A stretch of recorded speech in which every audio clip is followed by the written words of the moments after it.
My girlfriend admitted she cheated. I needed a real man, she smirked, and my friends.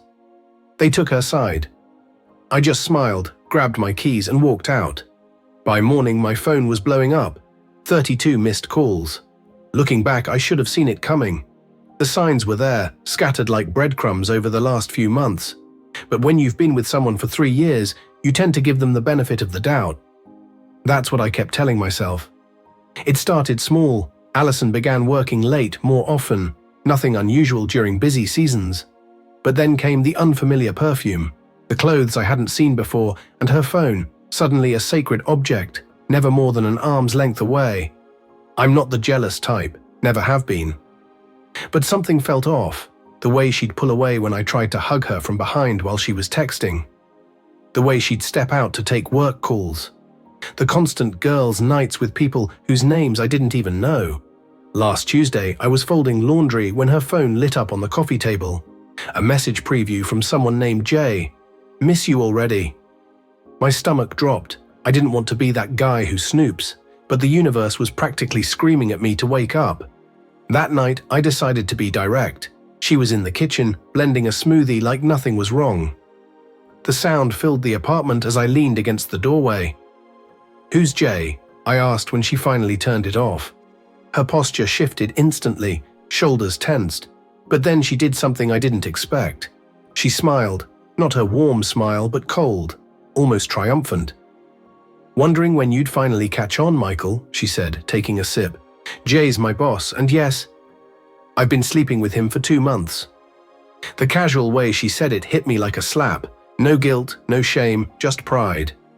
"I needed a real man," she continued, smirking. "Someone who knows what he wants and goes for it, not someone who spends his weekends playing video games with Jacob and watching stupid movies." 3 years, that was how she really saw me, and then a strange clarity rose inside me. "Does Chloe know?" I asked, thinking of our mutual friend who'd introduced us. "Oh, she's known for weeks," Alison laughed. "Most of our friends know. They understand Jay can actually provide a future, not just dreams and excuses." That cut deeper than the cheating. The people we'd shared birthdays, holidays, countless dinners with, they'd all been watching, probably laughing behind my back. I pulled out my phone and opened the group chat with Jacob and Chloe. "Is this true? You all knew?" Jacob responded instantly. "Bro, you're great, but Alison deserves someone more established. Don't take it personally." Chloe chimed in. "We didn't want to hurt you, but maybe this is the wake-up call you need." Alison watched me, that same smirk still in place. She was waiting for the explosion, the drama, the scene she could tell everyone about later. Poor, immature Michael losing his cool. Instead, I smiled, a real smile, one that seemed to catch her off guard. Without a word, I walked to our bedroom, grabbed my go bag, always packed for weekend trips, my laptop and my keys. Passing the kitchen, she stared, her smirk faltering. "Where are you going?" she demanded. "Out," I said simply. "And Alison?" "Keep the apartment. I'm sure Jay can help with the rent." Her protest died in my ears as I closed the door behind me. My phone buzzed instantly. Probably messages from our so-called friends trying to explain themselves. I didn't stop to read them. Some things are better left behind. As I drove away, I turned my phone off and felt something I didn't expect. Relief. Sometimes losing everything shows you exactly what you never had in the first place. I didn't know where I was headed, but for the first time in months, it felt like I was moving in the right direction. Update first. Thanks for all the support on my last post here on Unveiled Lies. I never expected it to blow up like that. A lot has happened in the past week, and honestly, I'm still processing it. I've been staying at a small motel on the outskirts of town, not glamorous, but clean. The owner, an older guy named Pete, knocked $20 off the weekly rate when I told him my story. After 2 days of silence, I turned my phone back on. 32 missed calls, 47 texts, mostly from Alison, some from Jacob and Chloe, and a few from unknown numbers. Then came the social media notifications. Alison had been busy, really busy. Her Instagram story painted a version of me I barely recognized. According to her posts, I was a controlling, jealous boyfriend who monitored her every move, manipulated her emotionally for years, isolated her from friends, and threw violent tantrums when she finally stood up for herself. Each post had hundreds of sympathetic comments, including some from people I thought were my friends. The crown jewel, a tearful video claiming I financially abused her by making her split all our bills 50/50ths, even though she earned more and insisted on the arrangement herself. Then came a text from Gemma, a coworker I've known for years. "Hey, you might want to check your email. Something's going around the office about you." Sure enough, a company-wide email about creating a safe workplace environment had a thinly veiled reference to certain concerning behaviors. No names mentioned, but the timing was suspicious. I should have been angry, maybe defended myself online. Instead, I felt curious. How far would she take this? Pretty far, as it turns out. Yesterday, I stopped by our local coffee shop, the one place I figured would be safe since Allison hated their coffee. Wrong. The barista gave me a look like I was something stuck to her shoe. Later, I found out Allison had become a regular there, sharing her survival story with anyone who'd listen. Then came Juliana, Allison's so-called best friend. I ran into her while picking up some clothes from storage. She looked nervous, glancing around like she might get caught talking to me. "You need to be careful," she whispered. "Jay isn't just her boss, his wife. She's connected. And Allison's been telling everyone you're unstable, dangerous even." "Why are you telling me this?" I asked. Juliana's eyes darted around again. "Because this isn't the first time. Before you, there was another guy at work. Allison and Jay, they did the same thing. He ended up leaving town. That conversation changed everything. I spent the night digging. Legal records, social media, anything I could find. The previous guy existed. Mark, something. Disappeared completely from social media around the time Allison started at the company.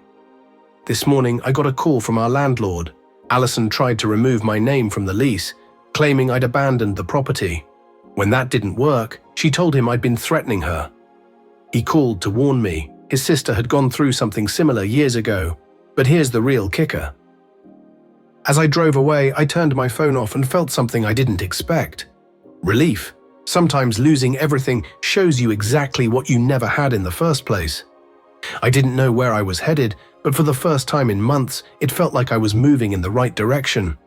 Update first. Thanks for all the support on my last post here on Unveiled Lies. I never expected it to blow up like that. A lot has happened in the past week, and honestly, I'm still processing it. I've been staying at a small motel on the outskirts of town, not glamorous but clean. The owner, an older guy named Pete, knocked $20 off the weekly rate when I told him my story. After 2 days of silence, I turned my phone back on. 32 missed calls, 47 texts, mostly from Allison, some from Jacob and Chloe, and a few from unknown numbers. Then came the social media notifications. Allison had been busy, really busy. Her Instagram story painted a version of me I barely recognized. According to her posts, I was a controlling, jealous boyfriend who monitored her every move, manipulated her emotionally for years, isolated her from friends, and threw violent tantrums when she finally stood up for herself. Each post had hundreds of sympathetic comments, including some from people I thought were my friends. The crown jewel, a tearful video claiming I financially abused her by making her split all our bills 50/50ths, even though she earned more and insisted on the arrangement herself. Then came a text from Gemma, a coworker I've known for years. "Hey, you might want to check your email. Something's going around the office about you." Sure enough, a company-wide email about creating a safe workplace environment had a thinly veiled reference to certain concerning behaviors. No names mentioned, but the timing was suspicious. I should have been angry, maybe defended myself online. Instead, I felt curious. How far would she take this? Pretty far, as it turns out. Yesterday, I stopped by our local coffee shop, the one place I figured would be safe since Allison hated their coffee. Wrong.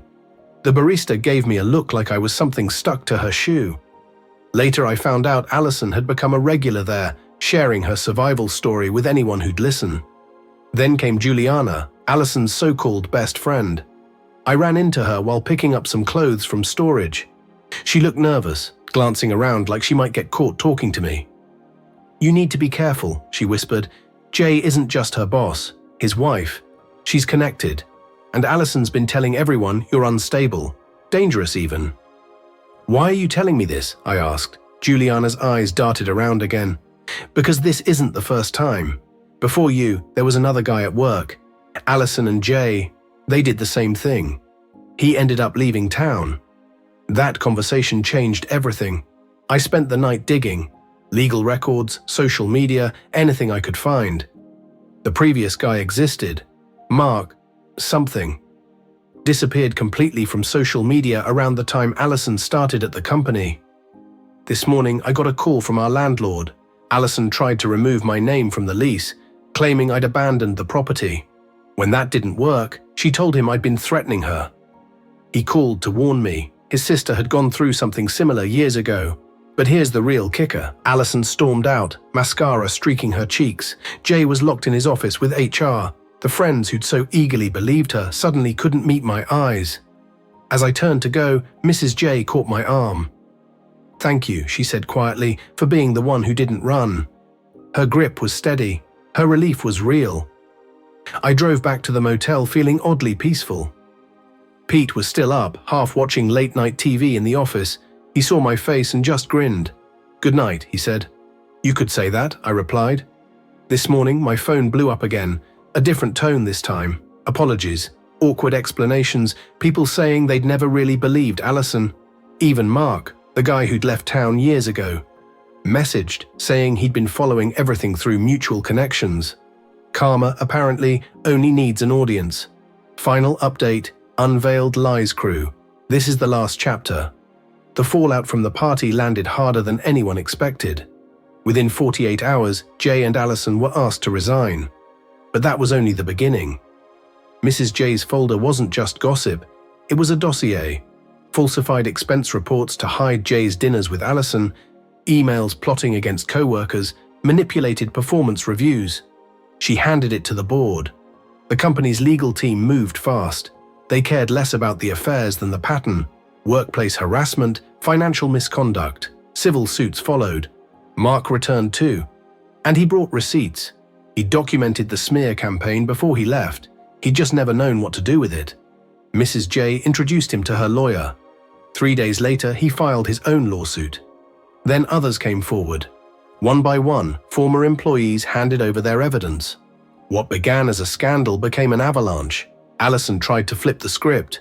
A tearful video casting herself as the victim, manipulated by Jay and now persecuted. But Juliana finally found a spine. She posted the screenshots. Allison bragging in private chats, mocking victims, plotting reputations to ruin. The screenshots landed like hammers. Last week, Allison showed up at my motel.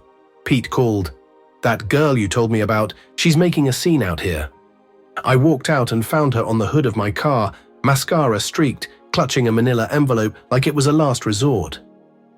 "I have dirt on everyone," she threatened, voice shaking. "If you don't help me stop this, I'll release it all." I laughed. "Go ahead, burn every bridge you have left. See how that works out." She tossed the envelope at me. Inside, photos, screenshots, private messages, years' worth of ammunition she'd hoarded while manipulating people. I photographed every page with my phone while she watched, then handed the envelope back. "Release whatever you want," I said, "but first look at where your previous schemes got you." She sat there, defeated and small. The threats had run out of currency. The theater was over. The thing about people like Allison, they can't stand it when their own weapons are turned against them.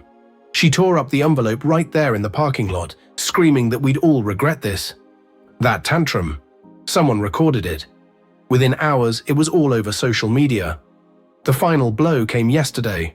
Mrs. J's divorce was finalized, and she got everything. The house, the cars, most of the assets. Jay's golden parachute from the company vanished into legal fees. His reputation? Destroyed. His career prospects? Gone. Let's just say Google is not his friend anymore. As for Allison, last I heard, she's moving back in with her parents in another state. Social media, dark, those friends who blindly sided with her. They're dealing with the fallout. Backing the wrong horse has consequences. Jacob tried to apologize yesterday, sending a long message about how he should have been a better friend. I replied with a screenshot of his old messages supporting Allison. He blocked me. Coward. Chloe's scrambling too, worried the screenshots Allison hoarded might damage her career. I almost feel bad. Almost. Me, I signed a lease on a new apartment, got a promotion. Funny how removing toxic people makes everything better. And yes, I'm seeing someone new, taking it slow, doing it right. The best revenge isn't plotting or scheming. It's living well and letting people destroy themselves. But I won't lie, watching it all burn has been pretty satisfying. This will be my last update. Thanks for coming along for the ride, Unveiled Lies family. Karma doesn't need your help. Sometimes all you need to do is step back and let people show their true colors.